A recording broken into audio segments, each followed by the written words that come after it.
Welcome to today's edition of the Daily Payoff. I'm Tom, and we have one topic to discuss. A big and sometimes polarizing topic inside the wrestling world, wrestling industry, which is the independent contractor classification that wrestlers fall under, primarily those in the large organizations where they only work for that organization. There's two things to this. The first part of this is actually pretty easy, and that is, should a WWE wrestler be classified as an independent contractor? Oh, man, you got to really play some mental gymnastics to get to a place where you say, yes, they meet the qualifications of an independent contractor. That's where they're collecting an income. That organization is telling them where to be, when to be. It doesn't really pass the test. So by definition, should WWE wrestlers be independent contractors? The answer to that is no, they should not be. However, the second part of this is far more intriguing, which is, should they want to be? Now, again, WWE is the most extreme example, certainly in the United States, because very, very rarely are they working other shows. You know, an AEW wrestler still may work some independents, which means they're collecting money outside of AEW, which means, you could make a little bit more of an argument that they could be an independent contractor.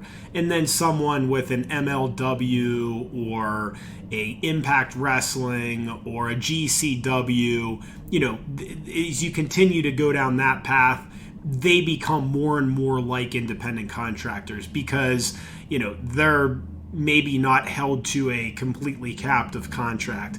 They may be collecting paychecks from a variety of different organizations. There are no restrictions to what else they're doing, such as a Twitch account or an OnlyFans page or whatever it might be.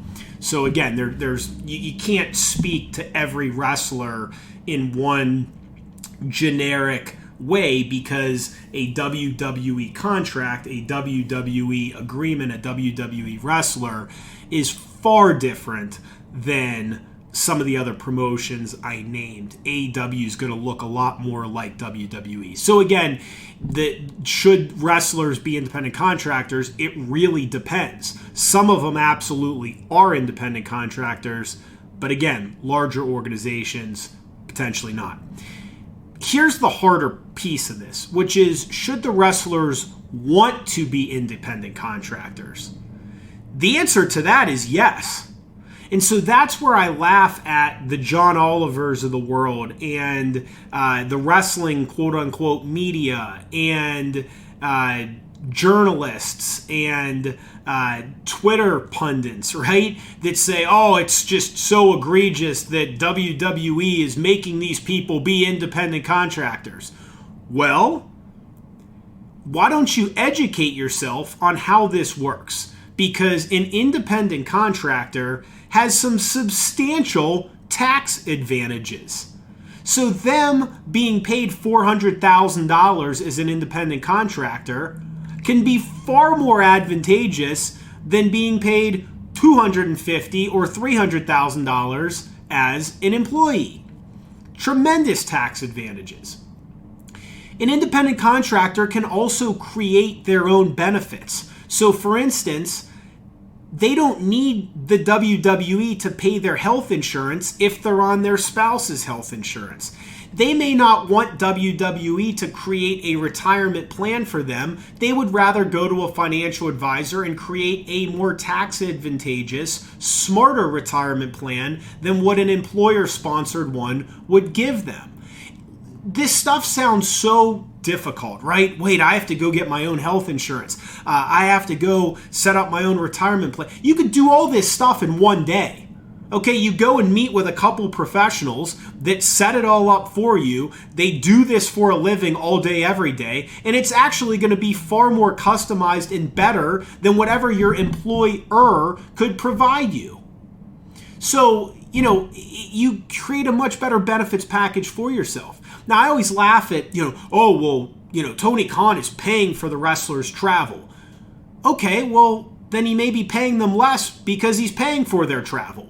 Right? I mean, somehow it has to net out to where, okay, that's great that they're paying for travel, but at what cost? And if they're just paying for travel with all this money they have, with all these profits they have, then maybe they should be paying their people more. But we know that they're not profitable, and they're being propped up by the owner of the promotion's billionaire father. Okay, so an independent contractor has tremendous travel flexibility. Mick Foley talks about how cheap he was on the road. But Mick Foley made a decision: I would rather stay in a motel, or I would rather stay at a fan's house like Owen Hart used to do, save a bunch of money, and be able to retire earlier. That was a decision they made because that was the flexibility they wanted. Someone else may say, I want to stay at the Four Seasons.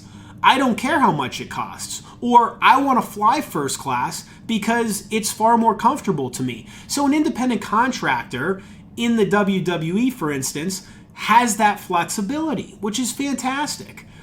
Another argument of, these wrestlers should be classified as employees is they think that if in the 1980s, if everyone was classified as an employee, none of the bad things would have happened. So, for instance, a drug addict that was an independent contractor wouldn't have been if somehow they had a retirement plan and they had health insurance. No, they still would have lived the same life on the roads, okay? And even if they had a employer-sponsored 401k, a drug addict would cash out that 401k to buy drugs. So, the argument of, it would protect people if they were an employee versus an independent contractor is absolutely ridiculous. The other thing, too, if you go down this union or this employee path, is that it lends itself to them becoming unionized. And if you know anything about unions, they look a lot better on the outside than they actually are internally in many cases. They protect the weakest. They oftentimes drive down what people make because of union dues and because of trying to spread out money across everyone. So it isn't that, if the wrestlers become employees and they become unionized, it'll be far better. No, they'd end up making less. There'd probably end up being less opportunities for work. It would not incentivize the top performers.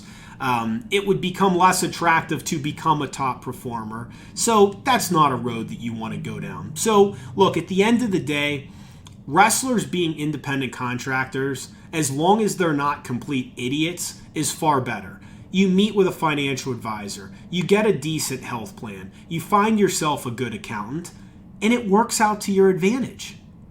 You don't need someone to do all these things for you and in turn end up making less money. So an independent contractor has more choice, more flexibility, and they are in control.